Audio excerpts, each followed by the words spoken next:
If you look back on the channel or have followed us, you'll know we have covered 2 games by Circle J Games that revolve around quilting. There's Paper Quilts, a roll and write print and play, and then Quiltable, a card game.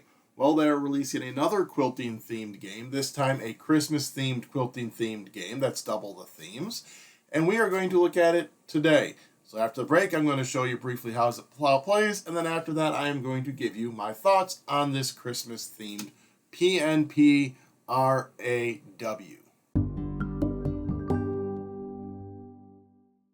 So here we are set up for Quiltable Christmas quilting. Each person's going to get a sheet. You're going to have the main sheet.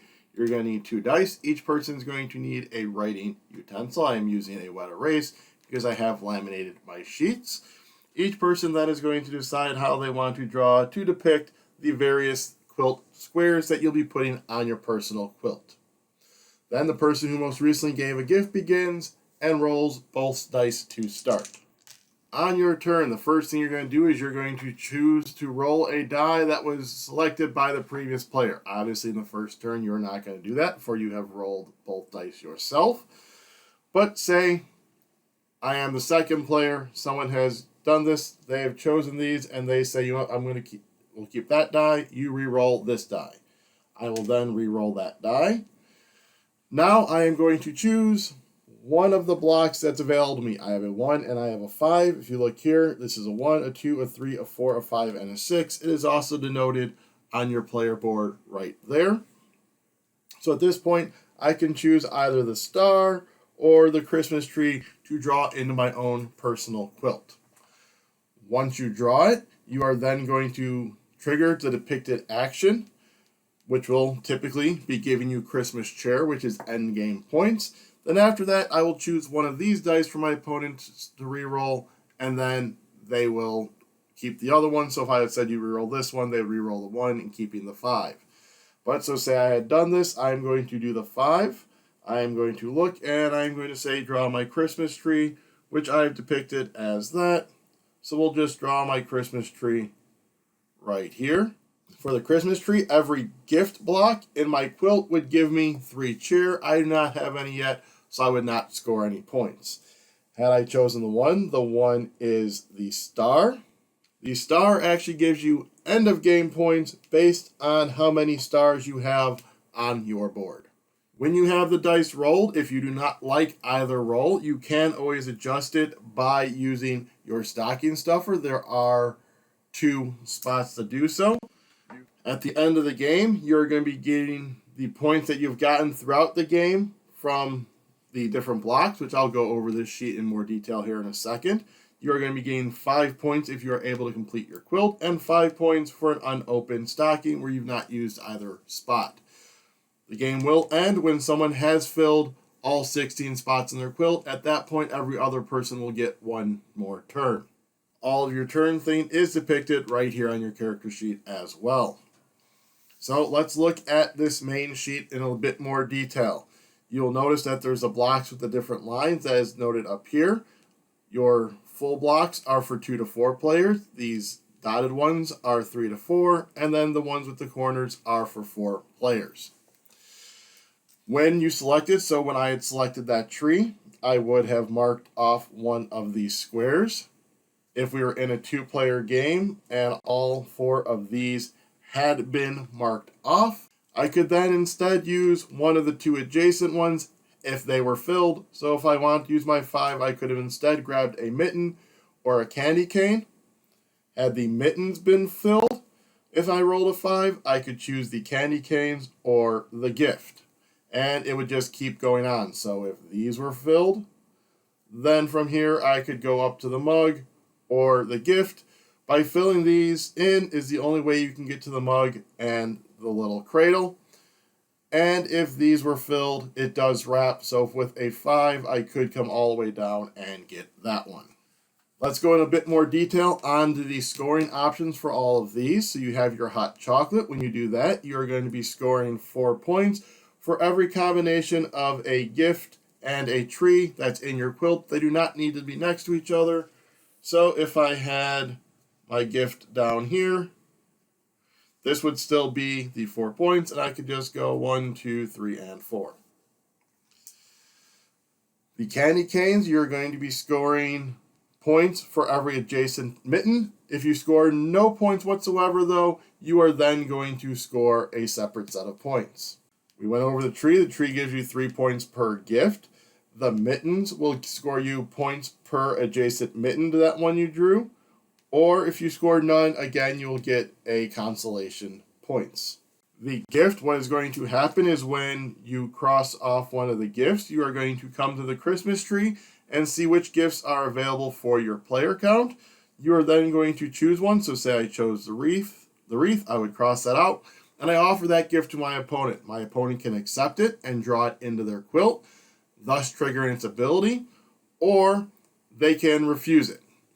If they accept it, I get 3 cheer. Even if they refuse it, that still is marked off. Then on their turn, they are going to be re-rolling both dice, not just the one you choose. The wreath is going to score you 1 cheer. When you sew it into your quilt, you are then going to re-roll that die that you chose this wreath with, check an available box, and sew the new block rolled, taking the associated action. So if I had my wreath, if I went there, I would cross this off. I would then, so say it was, what number is that? That's a 2. So if it was like this, I would then re-roll my 2, gain another 2, gain a wreath,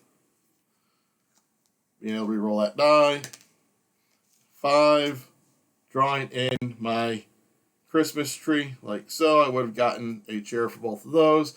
I now have a pair here, which gives me 1, 2, and 3. The stars we went over at the end of the game, you're going to be scoring points depending on how many star blocks you have in your quilt. Each extra star beyond 4 does not add any points. You can max off at 20. And then your manger cradle thing here is you're going to score points per adjacent quilt block on any of the 4 directly connected sides when the block is sewn in. So if I sewed my little manger in right here, doop, doop, doop, doop, doop, and doop, I have 1, so that would give me 1, 2, and 3 chair. So that is how all those different scores. As I said, the different lines are based on player count. Your trees available is also based on player count. So that is the basics of how to play Quiltable Christmas Quilting. Let's get on to my thoughts on it. So there you go. That is Quiltable Christmas Quilting. Couple of things before I get into my thoughts on it. Down below, you will find a link to the Kickstarter campaign. Part of that campaign is they are planning on releasing a new roll and write quilting game every month, and you can back for a level where you are able to get all of those. Again, that link will be down below. Also, if you are interested in those quilting games I mentioned earlier, I'll have a link down below to those videos so you can see how those play as well. Well, let's get into what I like about this one. One is it's a Christmas-themed game. There aren't a lot of those out there. They are starting to become a little bit more popular, but there is not a ton. In addition to not a lot of those Christmas games that we have seen or played, we haven't seen many, if any, roll and write Christmas games, which kind of lends itself to it because of kind of the Christmas theme and different ornaments. In this case, the nice Christmassy themed patterns going on your quilt. So one of the things I really look for when I look at roll and write games is different paths to victory or different ways of scoring or basically feeling like what you're doing impacts or is as that instant gratification effect. And this game does that constantly because as you saw, as you're adding patterns to your quilt, you're going to be scoring points. So it's kind of like, I did this, now I can get this. Now I did this, so now I get points. Now I do this, so I can get the points. Which I really like because I really like that whole interaction of where you are, as you're playing, you are feeling like you are advancing. You are doing good stuff. You're scoring happiness. You're scoring cheer. You're scoring points as you're going and not just kind of be like, all right, well, I hope this works out at the end and then doing everything at the end. I really like scoring throughout the game. The whole choosing which die your opponent's going to roll, I really enjoy because that lets you and your game group set what type of game this is going to be. It can be a cutthroat game where you're making your opponents roll the die that you know they were going to want, or you can play it nice and jovial and be like, oh, I know you want that die, so here, I'm going to put that one over, and you can roll the other one. When you do that Christmas tree, choosing which one you want to give them. Yeah, you can try and give them something they don't want, but if they don't accept it, you aren't getting the points. So you really have to ride that line of, am I going to give them something that's going to score them a lot of points to guarantee I get those 3? Do I try and find something they might want? Because if you, like as I said, if you just give them something they don't want, they're like, I don't want that. I'm not going to fill that in. Just set that to the side. Then you don't get 3 points. But either way, now they get to roll both dice. So it is still a benefit to them, even if you try and mess up their board by trying to give them a gift they don't want. It does open up their possibilities where now they aren't having you choose the dice they reroll. They're just rerolling both of them. The other thing I enjoy about roll and writes is when they have a rule set that is fairly simple or straightforward, but still leads to that complexity that you can have. And to me, with these sheets, there is that. Because with each one scoring differently, you are having to know how they each score, and then it does give you that complexity on your quilt board of where am I going to put stuff, trying to lay it out to where you can get those good scoring combinations and maneuvering of where all of those go. And the fact that these sheets do have all the information you needed on there, so you're going to very rarely be looking back at that rule sheet, especially if you are familiar with like kind of how the iconography will be on the boards and just the layout they have with the examples are good enough that you can just decipher it from there and as you go, so you don't really have to go back to those rules at all. Once you look at your sheets, everything is laid out well. They make really good use of the way the sheets are played. And the other small touch I really liked was with there being more boxes for more players. Instead of just doing the generic like little 3s in the back or 4s in the back, I like that they did different lines around them, like the 3 players are the dotted lines, the 4 players are like the little 4 corners. So it just kind of adds a little bit of dynamic look to it. So it's not just, the 3 or the 4 like you always see, just kind of that little tweak to add a little different flair to the visuals.